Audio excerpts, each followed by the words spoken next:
back and ground ourselves in our mission, which is to empower Washington public employees and retirees to strengthen their communities through the funding and support of charities. And let's take a brief look into our history. Prior to our inception in 1984, there was an increase in the number of individual nonprofit organizations going on agency work sites and soliciting state employees for money and volunteer time.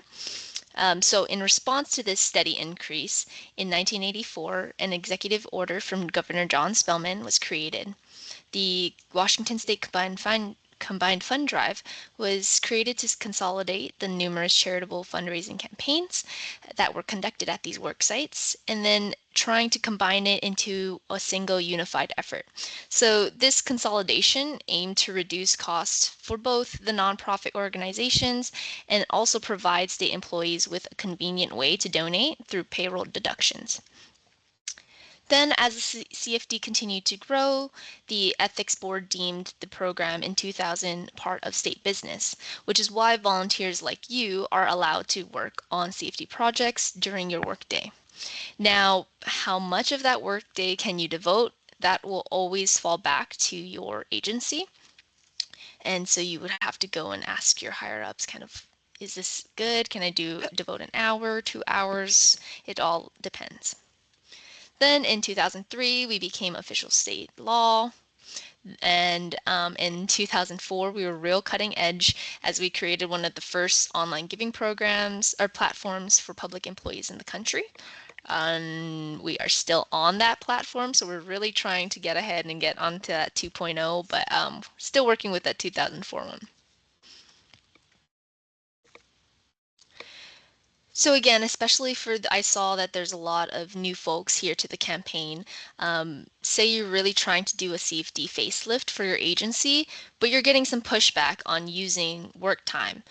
You can always refer back to the advisory opinion 00-09 as proof that you can conduct CFD activities using state resources and time. But like I said, and we stress this through all facets of our program, that the amount of these resources and time is always left to the discretion of your agency, which is why you'll also hear us stress and always talk about encouraging you to build relationships with your management and executive team, because when you get that high level support, the top down success of your program and or your campaign is much better. Chris, do you have a And how-to guide I for how to think that reserve a conference room somewhere? there might be someone talking in the chat. Okay. So some numbers we're really proud of and that you could use to garner support for our program is since 1984, our program has raised $172 million. We are one of the top 5 giving programs in the nation, which is really impressive when you consider our population size is not in the top 5. And I believe this year we're in the top 3 next to Texas and California. We usually kind of teeter between top 3 and top 4, but very impressive things that we like to kind of brag about. We have over 3,500 active member charities to choose from for donors. And last year, we donated $4.5 million. We had 14,487 donors, and of those donors, 10,093 hours of volunteer hours were recorded. So it's important for us to talk about the different ways that we can give. We recognize that giving monetarily might not be a viable option for everyone. However, we still want to highlight those other avenues of giving that still make a difference. And these other avenues are through volunteerism and food and goods drives. But mainly money. So we accept monetary giving in 4 forms. Cash is still an acceptable means for our state organization, but your agency might decide, we don't want to handle cash anymore. And We just ask you to work with your fiscal department and kind of ask how they feel about it and make sure that you're following all appropriate cash handling procedures. Checks are also another form of monetary giving that we've seen slowly wane through time, but still exist. So if folks are giving with check, we just ask that they make sure that that check is made out to the combined fund drive so that we can cash them. And then in the memo line, if you want to, you can dedicate it to a specific charity, but usually most of the time you're sending a check with a contribution form kind of explaining where it's from and what it's supposed to go to. Next, we have the credit card and debit card transactions. We can create a credit card link for your fundraiser. This method has become more popular over the years, and it's easy. Everyone uses, tap, credit card, all that stuff. But we do warn you that credit card transactions can't be attached to an individual CFD giving account. That giving account is attached to all the payroll deductions. So when folks do give through those transactions, they're not counted under agency participation. So if you have a real competitive spirit and your goal is to secure one of the top agency participations for the year or one of those awards that we give out in 2026 in March, February timeframe, you might want to consider our next form of payment, which is payroll contribution, which is our personal favorite. So payroll contribution is kind of easy for everyone. All employees have a payroll contribution like account, a CFD account that links to your payroll. There are 3 types of giving that you can give through these contributions. The first being monthly. We think about this as our set it, forget it method. I want to give $2 a month for ever. And so you just put that in and it continues to take out. One time, usually see that happening during a fundraiser. Folks just want to give, I'm going to give my $20 every year for this one big sale. That's all I'm going to spend. Totally fine. And then third option is limited time. Our campaign runs from October through December, and some folks like to just give from October through December. Again, totally fine, but we just wanted to make different types of giving easier for folks.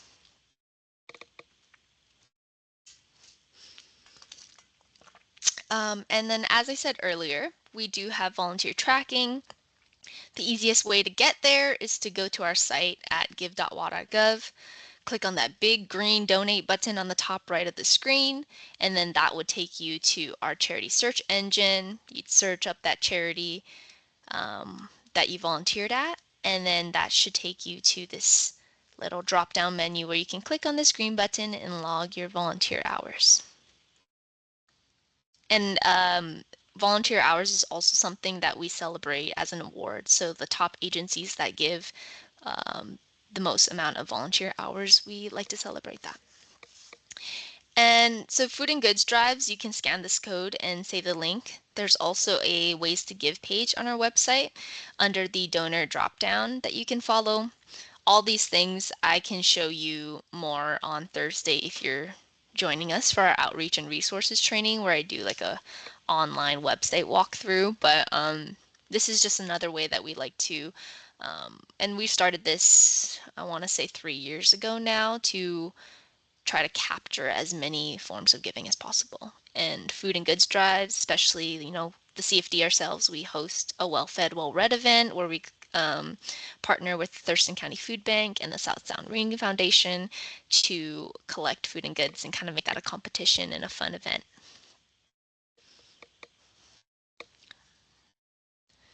And yes, the training on Thursday will be recorded. Oh, Renee replied. All right. So when you're advertising the CFD program, there often be the question of why wouldn't we give directly to the charity themselves? And yes, while that is an option, we like to think of ourselves as a one-stop shop for you as a state employee. It's easy access. You can manage multiple donations all under one account, and every state employee and retiree, like I've said, already has a CFD account.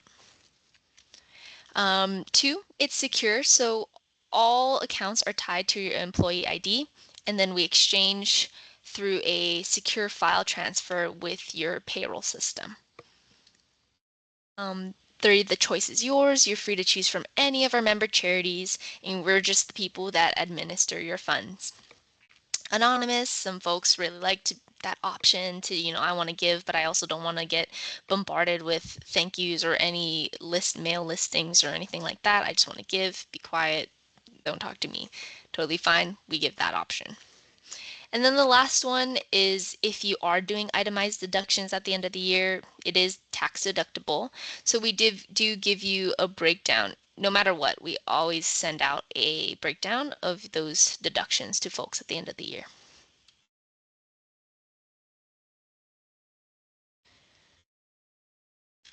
All right. Next, charities also benefit from being part of the CFD and actually like when employees give through workplace giving programs for the following reasons. And these are also benefits that you can share with donors and saying like, hey, no, charities do appreciate the CFD or they do appreciate workplace giving programs because of A, B, C, D. So first, reliable and sustainable funding. Excuse me. Workplace giving programs provide nonprofits with a steady and reliable source of funding, which can help them plan and implement their programs effectively year-round. Payroll gifts are on average 3 to 5 times greater than one-time gifts. And for example, like it's easier for someone to contribute $5 per paycheck compared to a whole lump sum of $130 a year. And so breaking that down, and this is something that we always tell people, it's just like break those gifts down and then over time they'll grow. Make it small, make it palatable, say $2 a month. If that's going to be your main campaign goal, like $2 a month, which is $1 a paycheck, people can take that and say, oh yeah, that's reasonable, that's feasible for me. And over time, they forget about it. You don't even see that $2, that $1 that gets pulled out monthly, and you begin to pay $2 monthly for years, and all that really adds up. Number 2, unrestricted funds. So donations from the CFD are considered unrestricted funds. Unrestricted funds are crucial for charities because they provide the flexibility to allocate those resources where they're most needed. So whether it's in emergency relief, operational support, or any other further supporting programmatic work, it's a little bit looser of ability-wise to place it places. 3, cost-effective fundraising. So nonprofits can receive gifts in a cost-efficient way without spending time soliciting donations, allowing them to focus more on their core mission. Advertising, and so like I said in our history, when they used to go door to door and ask agencies, they don't have to do that. The CFD has this online site. Folks can just kind of know about us. We give charities opportunities like the ones that I just had today, where they can come and talk to you and kind of advertise for 5 minutes, but that is not their sole purpose anymore, is to like go out and help. So workplace giving directly connects to the individuals through the CFD. And then 5, or sorry, not 5. 4, they can provide a wide range of charities for employees to choose from, which allows individuals to support causes that are meaningful to them. So like I said, we have over 3,500 active charities, and it's always your choice to choose whatever you would like. And then 5th, it amplifies collective impact. So workplace giving highlights the power of collective action. While each individual gift, if you were to go online to the Friends of CASA and just give there, that is still extremely valuable. But when a lot of people come together during a fundraiser and there's like, yes, we're going to support Friends of CASA, you talk about it, people get excited about it, and then there's just a camaraderie, like a feel of camaraderie when it comes to workplace giving. That doesn't usually happen when you go online or you go to a charity and just individually give. So talking about charities, there might be some questions on how and when the money gets there once a donation is made.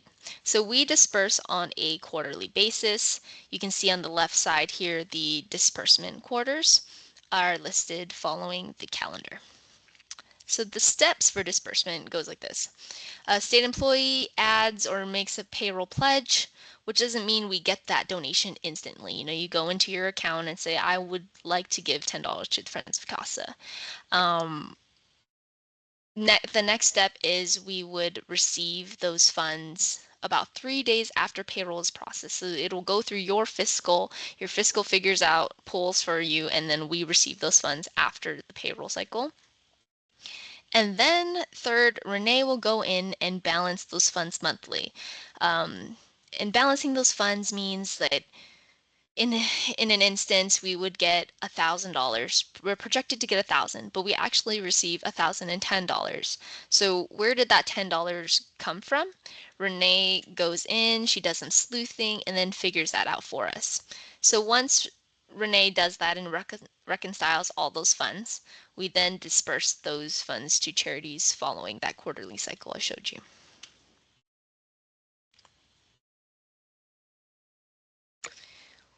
Next, our administrative costs. So in an effort for transparency, we like to do a high-level overview of our admin costs breakdown. So although we are a state-mandated program, we are not a state-funded program. So we need to cover program costs through a combination of fundraising and administrative fees. So on the left, we have the CFD non-specified fund, which basically means that they're funds raised for the CFD.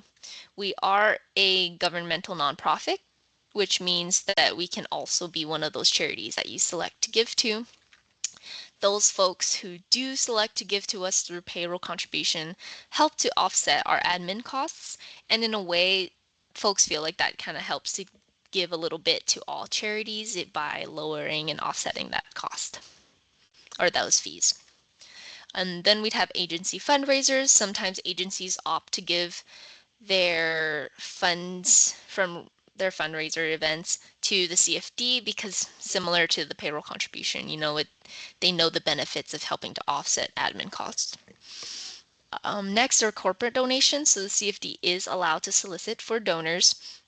And so this year you'll hear throughout our campaign like who our donors are: the Washington State Employee Credit Union, Twin Star Credit Union, and Puget Sound Energy.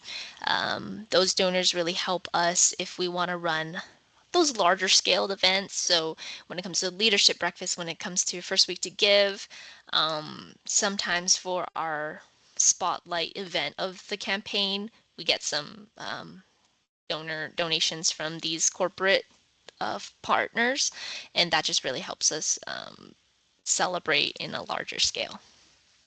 Then next we have our operation expenses, of course, the CFD staff. Sometimes we have agency refunds when agencies say they spend $300 on an event. We kind of ask them to, if you spend that 300 and you make 1,000, maybe just use that 1,000, offset it yourself, and then give 700 to the charity. Sometimes agencies don't do that, and we kind of try to steer away from that. But if there's absolutely no way you can not kind of offset costs, we can help and step in. We just ask that you let us know and talk to us first so we can kind of talk you through some steps, because most agencies, most fundraisers don't need to use this option. Event contracts, like I said, leadership breakfasts, all those things we might need, contracts for food, space, all that. And then IT equipment if we want to keep our equipment going and up to date. So we'll take the non-specified fund, subtract it from our operational expenses, and then whatever costs remained are charged across all charities as an admin fee. And we usually try to keep this fee under 10%, which means we try our best to push for the left side and then try our best to lower the right side. Are there any questions before I jump into the next section? No. Okay, cool. We'll just keep going. All right, so there are 3 types of CFD volunteers. We have the executive sponsor, the campaign leader, and then you, our local coordinator. And here's just kind of a breakdown of each three and their roles and their main things that they do. Executive sponsors, they're more those cheerleaders from, like I said, like that management level, those top folks, sending emails of support. Say you're a campaign leader or you say, hey, we're going to have a bake sale. It'd be really cool if you could send out an email of support for us. Then people see that special name and like, oh, what is Secretary of State saying? For as an example from our own office. Um, they assist in volunteer recruiting. They're just really here to help you out if you need that little boost of support if you feel like a fundraiser's not really getting out there. Next, campaign leaders. So they are the ones that recruit you folks, or they're kind of like that main point person between um, your whole team. So like you would go to them, they would go to us. I mean, of course, you can always talk to us, but usually the campaign leaders kind of know what's going on. Um, and even if they don't, like we usually help them out. They log fundraisers, they help order CFD supplies. As a team, you guys both build a theme, but they're kind of the head folks of those themes and kind of what the campaign's gonna look like. And then their job is to communicate with you folks and kind of set everything up, set the meetings up, set the fundraisers, really working together as that main point person. And then you, as local coordinators, you'll plan some fun events. You build local teams. Say you're in a huge agency and you want to build a local one within your office space. That is encouraged. The more help, the better. Um, of course, promoting charitable giving and then reporting all your results to your CFD campaign leader.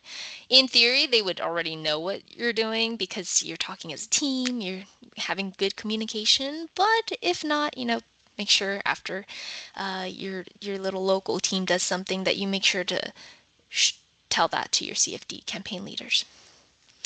And so, yeah, I said a little bit about that. Plan events, promote your campaign, communicate with your team. You make that ask, whether it be, will you be part of my local team? That ask be, will you give to the CFD?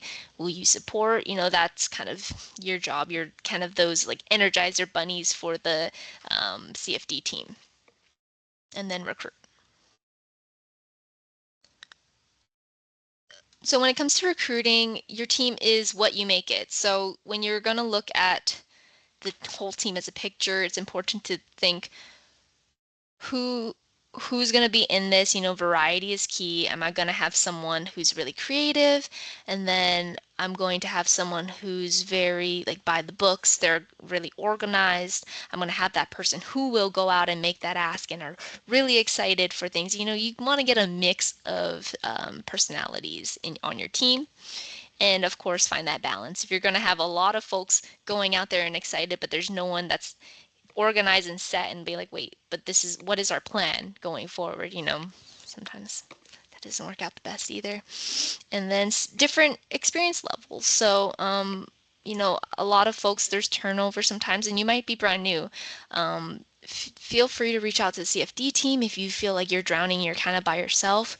But also, there are a lot of folks that know of the CFD, know what the CFD is going, or what the CFD does in their programming for the past years. And so um, it's always important to have different levels of experience. I touched on this a little bit of agency size, but is your agency 17 people or 17,000 folks? And that's gonna determine how you run your agency campaign, especially because we know that you're not, say you are that person, that one person in the agency of 17, we're not expecting you to run three huge fundraisers.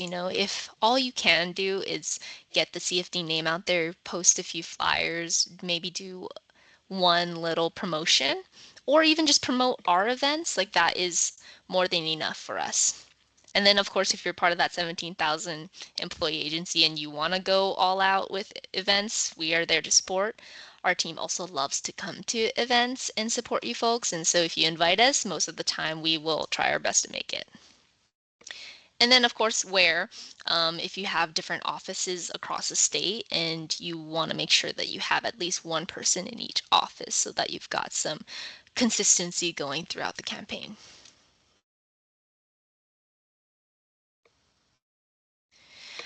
I mentioned setting an agency-wide goal. That is really helpful to start off your campaign, especially for those that are new. Whether it be increasing donations, increasing volunteer hours, bringing there's a lot of things you can do during this campaign, but really focusing in on one specific goal really helps you set up your campaign and make it the simple as possible. And so if it is volunteer hours, I know DSHS one year did, we really want to be the top volunteer hour award winners when it comes to the largest agency. How can we do that? Let's just push volunteer hours. We're not even going to ask anyone to give give money. We're just going to say give time, an hour, 2 hours here and there. That was their big push for the campaign. And then they ended up winning. They did win their top volunteer hour agency award. And so that was really cool to see that, you set a quote unquote simple goal, but when you put all your efforts into that one goal, it kind of makes the campaign easier and more palatable as a team. Some other examples you could have just, what, I want to create one solid fundraiser this year and that's it. I want to really push executive sponsor buy-in. I want all the management to love the CFD and that's it. We as the CFD state team love to present to agencies, and in fact, we really encourage it so that, I mean, I'd like to think that we give you most of the tools to really celebrate CFD and really promote us. But at the end of the day, there are some things that, especially our manager Robert Lane does really well to sell the CFD, and he knows all the facts and figures about um, the CFD and the program itself. So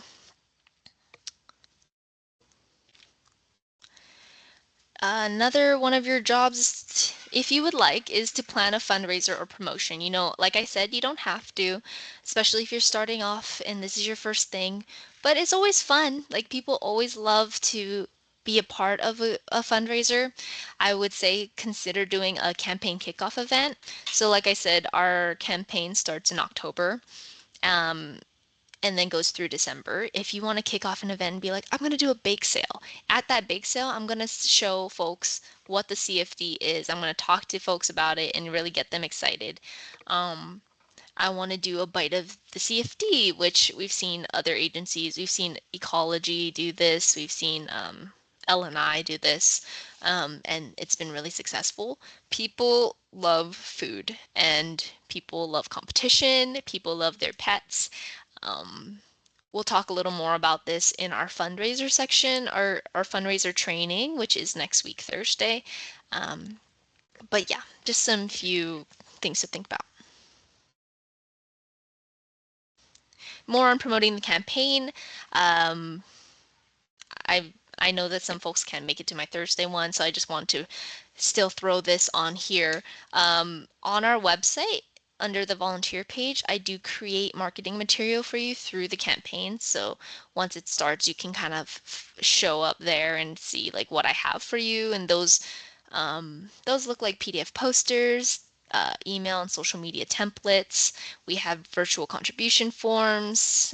There's charity guide, annual report, where the annual report kind of gives you more number-based things. Everyone is convinced through different ways, and some folks really like to see the numbers, and so that's the benefit of having an annual report. And then another option is getting CFD swag sent to your offices. So we have a limited amount, but we do like to show, say you're going to do tabling for an event. We do like to show up at that tabling event, or we like to give you stuff, some swag to put on the tables at the tabling event.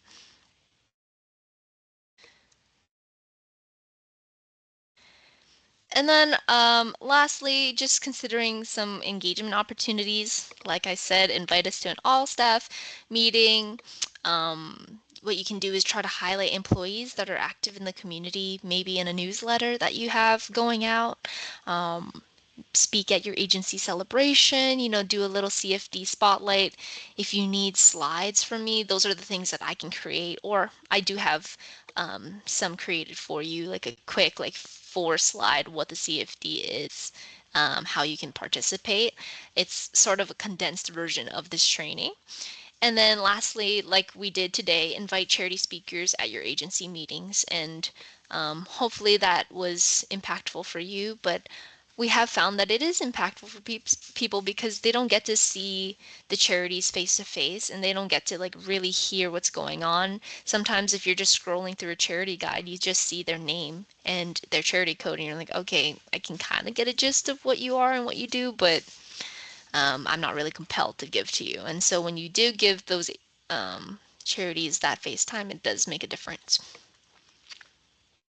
And then, like I said, I will continue on with this, talking about resources and outreach this upcoming Thursday at 1 p.m. If you folks did not sign up, I know there's a lot of folks that are signed up for that one, but if you did not yet and you need a link, just let me know. But with that being said, are there any questions for me? We have about 9 minutes till we're done, so I'm here to answer any questions you've got.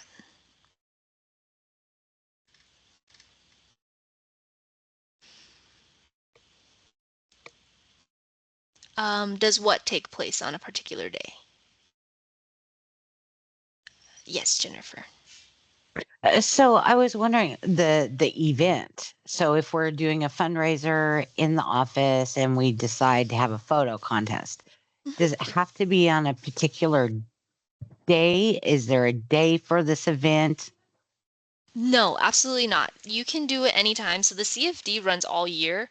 We just push our events from October to December to kind of keep people from having that like giving fatigue, and they're kind of tired of hearing from us consistently. So we say that maybe during that time where we're already pushing a lot of fundraisers through October through December, you might want to just kind of pop in your event there too. And maybe you would want to choose, what agency are you from? DOR. You might DOR, want yeah. to push an event that happens during a time that everyone's kind of there. Maybe if they're doing an all staff where everyone has to be there, maybe after the all staff you can kind of time it that way, be like, oh well, you went to this all staff, now here's some bake sale items for you folks as you leave. You just kind of want to be strategic in that way, but there's not a specific event day that we tell you to do. Okay, And thank you. yeah, and then real briefly, like we have events ourselves as the CFD team, like as a state level, we do events like First Week to Give and all that. You can just push those events as well, and that really helps support as well. Thank you. There you go. Thank you, Cassie. That is our season of giving time frame.